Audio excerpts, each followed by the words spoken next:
I'm excited to bring back for this second year's program, St. Luke's Healthcare System. If you're obsessed with cleanliness and have a strong stomach and have a good hand-eye coordination, you might be cut out for work as a surgical technician or an instrument sterilization technician. Let's zoom in to St. Luke's to see what this world looks like. Welcome to St. Luke's, a health system with 16 hospitals and campuses and more than 200 specialty and primary care practices. Today, we're taking you behind the scenes and we'll show you a couple of unique career opportunities in healthcare. We'll even get the chance to hear from a couple of St. Luke's team members. So, do you know how many people it takes to operate a system like St. Luke's? Impressive, isn't it? And it's not all nurses and doctors. From surgical support to cafeteria staff to housekeeping, security, and lab technicians, there are rewarding opportunities for everyone. Join me today as we meet two hardworking team members. Our first stop is a place where germs stand no chance, sterile processing. Let's go meet Bree.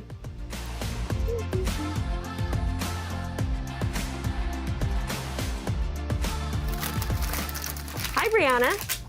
Hey, we're here to learn all about what it is that you do for St. Luke's. Can you tell me a little bit about your job? Well, I'm a sterile processing tech here at St. Luke's in the OR. Sterile processing techs, we get all the dirty instruments from surgery. So we can't be like going back and forth. Everything goes one way. So dirty, clean, storage. We get to clean them, disassemble them, inspect them, make sure nothing got broken, and we sterilize them for the next surgeries. We are in decontamination area, whatever you want to call it. So we've got several stations. We've got sink 1, station 2, and then we've got another couple sink stations over there in the corner. And this is the ultrasonic machine. It's pretty cool. So looking around this room, there's so many different types of tools. I imagine you learn about all the different types of surgery. Yes, it's constantly learning new things, constantly getting new updated instruments in. It's a lot. Sharp rakes or Volkmann rake retractors, external saw, Kelly's, lots of needle holders, and a lot of scissors, of course. Some of them are really, really tiny and cute. So why did you choose this career? I knew I wanted to go into healthcare and I knew I wanted to help people, but I wasn't sure that I wanted that one-on-one patient contact all the time. So this was a great option for me to just get my foot in the door, get into the hospital setting and, really figure out what I want to do. So what kind of certification did you have to get to where you are today? So you do have to be certified, sterile processing tech certification. You can do it a couple different ways. You can do a course through like a community college, or a really popular option is if you're already working or you get hired on but not certified yet, you can get 400 work hours and then you're eligible to take the test. So with all the different tools in this huge room, how do you keep track of everything? Everything is organized by specialty. Every set has a tag on it and we scan it. And a count sheet comes up on our computer, and that's the way we make sure every single thing on that count sheet is in our sets.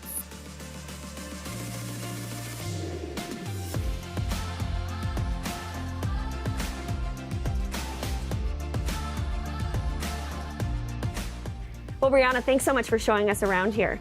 Yeah, no problem. Now let's go meet one of these experts who takes care of these tools before they get to Bree. Let's go meet Angela. Most of our instrument trays are about 25 pounds. So you get a workout.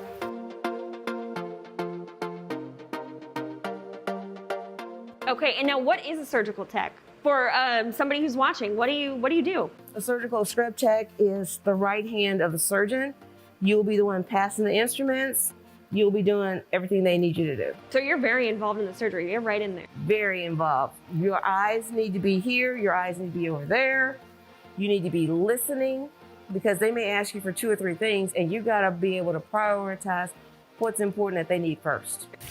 First scrub of the day should be at least 3 to 5 minutes. And then I rinse off. There's so many different things going on in an OR and so many people. Why is communication so important? Communication is very important because if They ask you for something, it's for the patient, but if you're not paying attention and you give the wrong amount or to give the wrong instrument, you can cause harm. So you need to be listening, you need to double check and say, did you say so-and-so? The surgeon says yes, or if anesthesia says, I need help, and you as a scrub, you need to be ready to do whatever they ask you to do. 2, 4, 6, 8, 10, 12. I gotta count with my circulator before I put any instruments up, because everything's supposed to be done before the patient comes into a room. 2, 6. How important is preparation for each surgery for you? It's very important. I'm anal. I like having all my stuff. I need to know what I got, what I don't have. And if I'm missing something, I'll tell the surgeon before we get started, hey, I don't have this. What else can you use? Tell me about just why this role is just so important. Because you're changing a life, you're saving a life. Every surgery is important. Every surgery is big. Whether it's small or huge, it's big to the patient, it's big to us. And why do you love your job? Because I see people come in a bad state, and what I do to help the surgeon make them much better, when they leave, they're in a better state. Well, thanks so much, Angela, for showing us around. You're welcome, my pleasure. Hemostat, she's fast. Thank you so much for visiting St. Luke's today. Kansas City is such an exciting place to work and live, and we're so fortunate to care for such a great community. We hope to see you one day in the healthcare field, maybe even here at St. Luke's. There's no better place than right here. This is St. Luke's, a healthcare system made up of diverse and dedicated professionals who unite for one vision: to provide the best care to our patients and communities. We position our team to achieve excellence. This is where we save lives, treat people with compassion, and fill hearts with hope.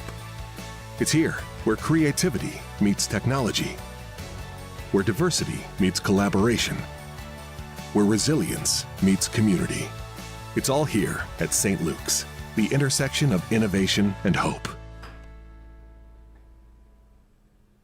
Fantastic. Boy, what a great story, and get a chance to see inside the world of surgical tech and sterilization.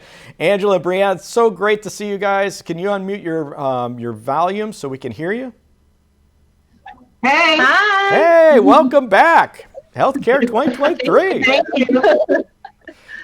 Well, we'd love to hear a little bit more about what you do day in and day out, and then we're going to go right into some questions. Okay. Yeah. Okay, I'll go first. So I'm a sterilization tech, sterile processing technician. So like it said in the video, we prep all the instruments and sterilize them for surgeries. And if there are any instruments that surgeons want to order, we make sure we get those. And so they'll have them. And yeah, so depending on where you work, since St. Luke's is a pretty big hospital system, we kind of have a rotation where you could be working in decon, the decontamination area, for one day or like half your day or whatever, and then maybe the next you'll be on the clean side in prep and pack area. So it's kind of nice, you get to do everything, but you get to mix it up. I really like that. I'm Angela. I'm a surgical scrub tech here at St. Luke's. I perform many various skill sets and job capacities. I'm primarily a lead scrub for GYN. I also work in ENT quite a bit. I am the surgeon's pretty much right hand outside of the resident. I'm making sure they have the proper instruments and equipment to start the case and perform throughout the surgery. I listen to a lot of people, so your ears have to be open and your eyes have to be ready, and you just have to know what you need to get the case going for the day. Sounds like you're very detailed oriented, Angela. I have to be detailed oriented. I hate to say that, but I have to be. I've got too many people ask me for things, and if I don't have what I need, it can make or break a day. Understandable. Anticipation is key. Well, we have some questions coming in live. So right now we have a quick question from Fulton High School asks, how much communication for surgical techs have with their patients? Good question, Fulton.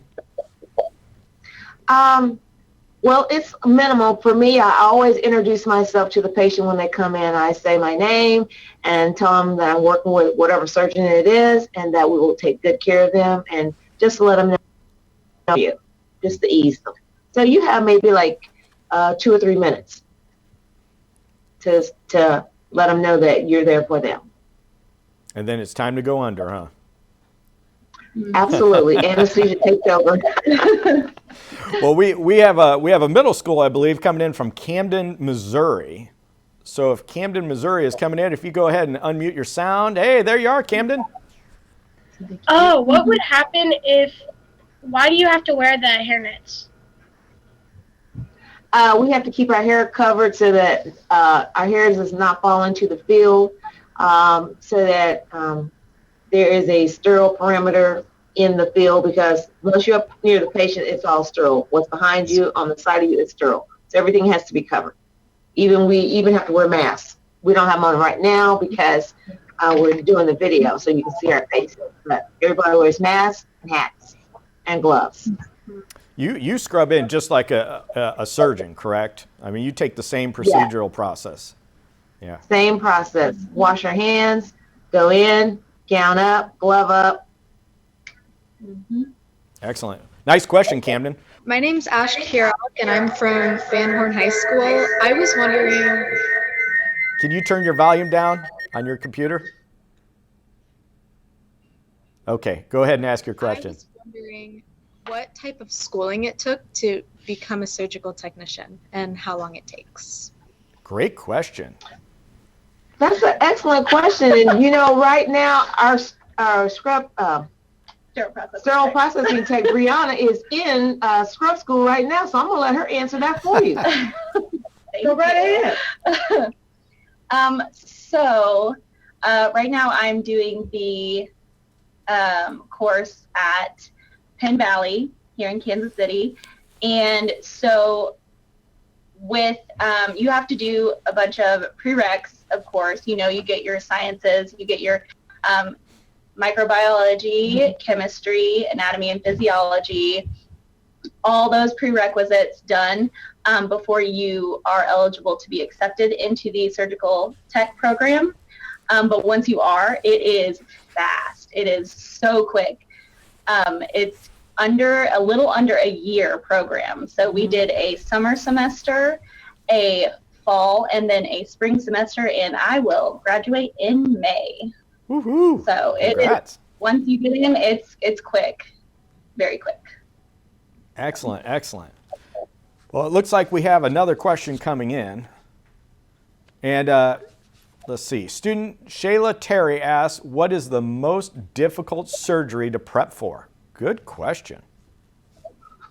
Okay.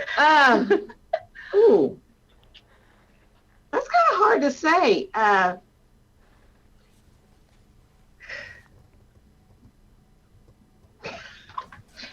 That's really kind of hard to say. Well, I mean, eyes are difficult to prep for. Ears, because you don't want to get all the solution inside the ear. You usually have to put a cotton ball in there, and if the surgeon says, go ahead and irrigate it out before he gets in there, you can do that, but you need to be very gentle when you do that. Abdomens, bellies are good. Limbs, if they're broken, they can be challenging because you might have a bone sticking out and you got to maintain holding it in the position so that you don't do more harm before the procedure takes place. There's a lot of trays. There's a lot of trays. There's a lot of prepping that is required to get the case going. So the circulators are the ones who pretty much prep the patients, but in some instances, you as a scrub may have to stand in and hold a limb until the surgeon gets in there on the sterile part after they've been prepped. So it depends on what we're doing. Wow, that's excellent. Hey, one other question came in from a student out there. Wanted to know how many hours do you work in a week, typically on surgery? I am a 8-hour girl. I work 5 days a week, 8 hours. However, there are days that I might work 10. There are days I might work 12. In a week, I could easily have 50 to 60 hours. Mm-hmm. And there's a lot of options for different shifts too, so some people do like working 12-hour shifts, and usually if that's full-time, you just do 3 days a week, and you can always pick up extra, if that's allowed. There are 10-hour days, it's 4 days a week, but you still can pick it up. Yeah, so lots of options, and some even part-time if you're not full-time. So you can, like I do 12-hour shifts on the weekends, Saturday, Sunday, so I can go to school during the week, which is really helpful. And there are some people that love nights and they work 12-hour nights, 3 days a week. That would not be for me. Right, no. Well, any I last like my days, I'm sorry. any last good words of wisdom to somebody that's looking into sterilization? I think so. For me, you can tell me if you think this also. Since I started out as a sterile processing tech, it has given me a amazing advantage going to school after that. Going to school for sterile processing. Not sterile processing, surgical tech, or even if you were interested in being maybe an OR nurse as well, sterile processing would be a great way in there, and to get a good foundation and knowledge of surgery and instruments, and just, great way to get your foot in the door and try different career paths. So I agree wholeheartedly. Also, with that being said, if you're not in, by all means, reach out to the director or the supervisor and ask to shadow. So that way you can get in and see if this is what you want to do. You may not want to be a nurse that you thought you might want to be. You might want to do scrub tech. You might want to do instrumentation, sterile processing. Or you might want to just be in turnover. Materials. Setups and making sure we have our supplies that's necessary. There's so many avenues here in the surgery department that you can learn from, you can grow in, a lot of knowledge, a lot of wealth. Great. Good points, and thank you so much for joining us today, Brianna and Angela. It's great to see you guys again, and thank you for sharing what you do at St. Luke's. Thank you so much for having us.